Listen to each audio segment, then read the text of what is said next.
Hari ke-8 Perang Iran dan Israel, serangan masih terus diluncurkan, mulai dari serangan terhadap reaktor nuklir di Iran hingga rumah sakit dan kawasan pemukiman di Israel. Apa yang menjadi target serangan dalam perang ini dan kekuatan militer dari Iran dan Israel? Kita bahas bersama jurnalis Kompas TV, Julius Juman. Mas Julius, analisis gambar Anda selama seminggu Israel-Iran saling serang dan makin memanas. Apa yang terjadi selama seminggu ini? Oke, seperti ini Ilona, kita ke wall pertama. Di hari pertama pertempuran, hari Jumat pekan lalu, dimulai dengan infiltrasi agen Mossad di dalam wilayah Iran. Tujuan operasi ini untuk melumpuhkan sistem pertahanan udara, terus kemudian peluncur rudal dan radar. Tujuannya untuk untuk membuka jalan angkatan udara Israel untuk bisa masuk ke wilayah udara Iran. Ini yang jadi arsenal utamanya, F-35, Adir, F-15 Ram, F-16 Sufa. Ini arsenal utama pada hari pertama penyerangan. Tentunya didahului dengan infiltrasi Mossad yang sudah beroperasi beberapa waktu sebelumnya ya. Nah, kemudian bagaimana dengan Iran? Iran sebetulnya punya angkatan udara yang terdiri dari beberapa jenis pesawat tempur. Di antaranya F-14, F-4, F-5. Ini pesawat-pesawat lama peninggalan era rezim Shah Pahlavi.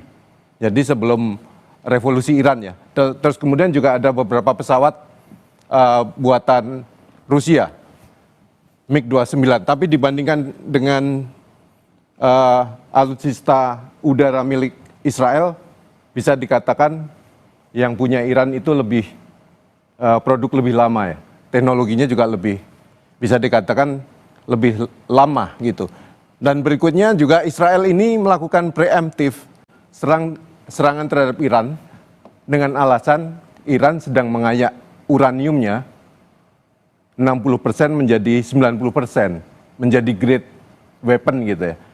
Bisa menjadi itu bahan untuk senjata. Ini yang dijadikan alasan. Nah, Israel juga sebetulnya punya presiden sebelumnya. Beberapa kali melakukan penyerangan terhadap target fasilitas nuklir. Yang terkenal adalah Operasi Opera ketika menyerang fasilitas nuklir Osirak milik Irak tahun 1981. Jadi ini bukan yang pertama kalinya dia menyerang target fasilitas nuklir dengan alasan keamanan nasional ya. Karena dengan ada pihak lain yang memiliki kekuatan nuklir dianggap oleh Teheran bisa menjadi ancaman terhadap eksistensi Israel. Oke, berikutnya apa yang terjadi dalam perang ini? Berikutnya kita ke wall berikutnya. Hari Jumat, jadi serangan Israel Jumat pagi, Jumat malamnya Iran kemudian membalas lewat salvo balistik ke arah wilayah Israel. Nah, yang menjadi tumbuhannya, arsenalnya adalah beberapa jenis arsenal seperti Fatah, Shahab 3, Fatah 2 belum, ini Fatah 1, tapi ini juga cukup destruktif ya. Ini termasuk kaliber medium range gitu. Jadi dia di atas 1.500 km menjangkau wilayah Israel. Terus kemudian laporan-laporan berikutnya juga masih ada beberapa ya jenis yang lain. Khaybar misalnya itu yang dianggap membawa ancaman buat Israel. Salah satu yang terkenal. Nah, bagaimana dengan setelah setelah diserang dengan rudal balistik oleh Iran, berarti ke arah Israel, Israel menangkalnya, mencegatnya dengan beberapa sistem pertahanan udara. Di antaranya yang terkenal Iron Dome, David Sling dan Arrow 2 dan 3. Arrow 2 dan 3 untuk mencegat balistik, rudal balistik. Nah, bagaimana dengan pertahanan udara Iran ketika dia diserang oleh pesawat tempur Israel? Dia mengandalkan beberapa sistem pertahanan udara yang di pojok itu. Bafar 373 yang paling canggih, terus kemudian ada beberapa sistem produk Rusia S-300, tapi dia punya banyak varian di sana. Nah, berikutnya Israel sendiri untuk ofensifnya dia punya beberapa jenis balistik. Oke. Jericho 2, 3, dan LoRa. Dan masih ada beberapa yang lain. masih ada beberapa lainnya, mungkin selanjutnya, Mas. Selanjutnya, tahapan berikutnya ada fase ketika memasuki fase ini. Israel memegang superioritas udara ketika sistem pertahanan udara Iran di wilayah Iran sudah mulai banyak yang dilumpuhkan.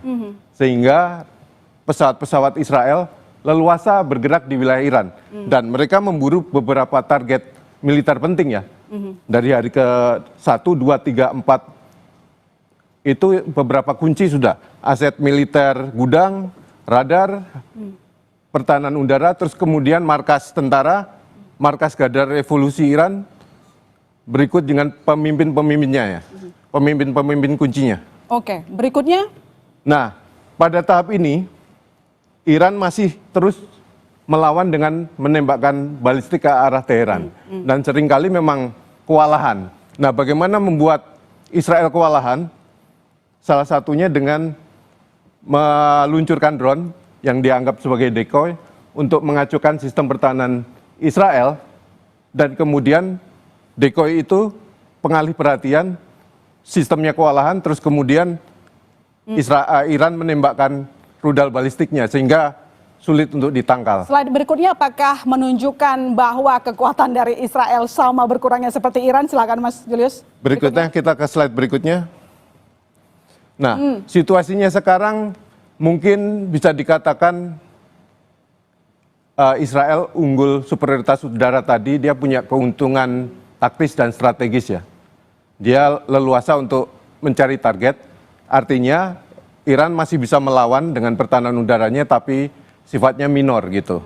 Tapi untuk balistiknya dia tetap sampai hari ini dia masih bisa menembak ke arah Teheran dengan jumlah yang dan dampaknya dahsyat juga. Nah, situasinya seperti ini sekarang. Isunya adalah Amerika Serikat mulai menimbang untuk ikut campur, ikut cawe-cawe, ikut Israel untuk berperang melawan Iran. Dengan durasi waktu 2 minggu. Ya, dengan target utama yang dijadikan alasan adalah situs nuklir Fordo terutama ya, yang punya instalasi bawah tanahnya mencapai 90 meter. Nah, tidak semua tidak semua sistem senjata yang bisa dipakai untuk mengebom area itu karena saking dalamnya. Nah, situasi ini ternyata juga diikuti oleh pergerakan pasukan AS. Walaupun Trump belum memutuskan untuk ikut menyerang Iran ya, tapi pergerakan beberapa alutsista strategisnya sudah terbaca.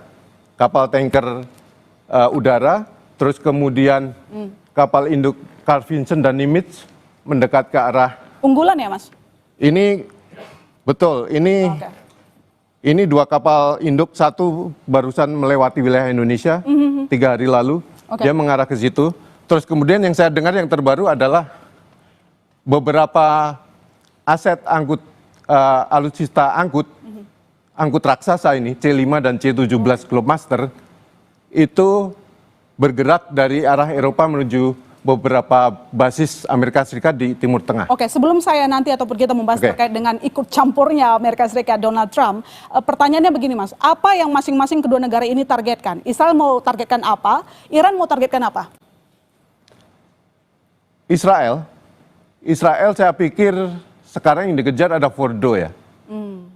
Dan Nathan juga beberapa situs nuklir Iran yang dicurigai untuk mengayak uranium menjadi senjata. Tapi bisa jadi itu juga jadi alasan untuk sekalian mengganti rezim. Bisa jadi ya, ada beberapa analisa seperti itu. Menurut saya beberapa alasan jadi motif Netanyahu di sana. Nah, kemudian bagaimana Iran? Iran harus bisa menunjukkan dia bisa bertahan. Makanya dia harus melawan dengan cara menembakkan misil. Karena itu kurang lebih misil dan drone ya. Itu jadi alat untuk bargaining secara politik dan militer. Kalau dia sampai kewalahan atau dia sampai tidak bisa melawan, ya itu berarti menandakan Israel bisa jadi lebih unggul taktis dan strategis. Lebih unggul termasuk juga dengan adanya backup yang jelas akan didukung oleh Amerika Serikat. Bagaimana dengan Iran? Bagaimana dengan negara-negara yang selama ini memberikan dukungan? Nah, apalagi ini ya, kita akan menunggu Trump. Trump kan sudah nge-tweet akan kira-kira menunggu 2 minggu lagi sebelum menentukan sikap. Tapi sementara arsenal dan alutsista dan kekuatan militer AS ini sedang bergerak sudah digerakkan menuju Timur Tengah. Tapi keputusan belum, apakah menyerang Iran atau menyerang Fordo atau enggak. Berikutnya negara-negara superpower yang lain bagaimana? Ya. Menurut saya Rusia misalnya yang selama ini dikenal sebagai sekutu Iran, sekarang kan dia terlibat perang di Ukraina. Nah, sumber daya militer, manusia dan sebagainya dia kekurangan. Dia bahkan sempat minta alutsista, drone dan sebagainya kan dari Korea. Bahkan ada yang dari Iran sebetulnya kemarin-kemarin.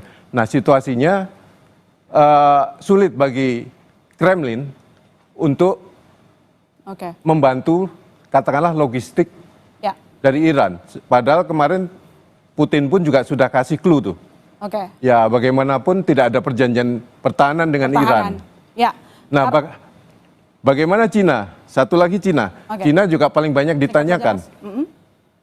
Cina punya kepentingan untuk melawan hegemoni Amerika Serikat di Timur Tengah. Nah, tapi situasi Timur Tengah harus stabil. Dan China nggak boleh menunjukkan dukungan kepada Iran. Dia tidak bisa menunjukkan dukungan kepada salah satu. Itulah problemnya Cina. Ya, harapan kita jangan sampai berlarut-larut meski tampaknya ini masih akan panjang, apalagi adanya negara superpower yang tampaknya akan ikut campur. Terima kasih Mas Julius Suman, jurnalis Kompas TV atas paparannya hari ini.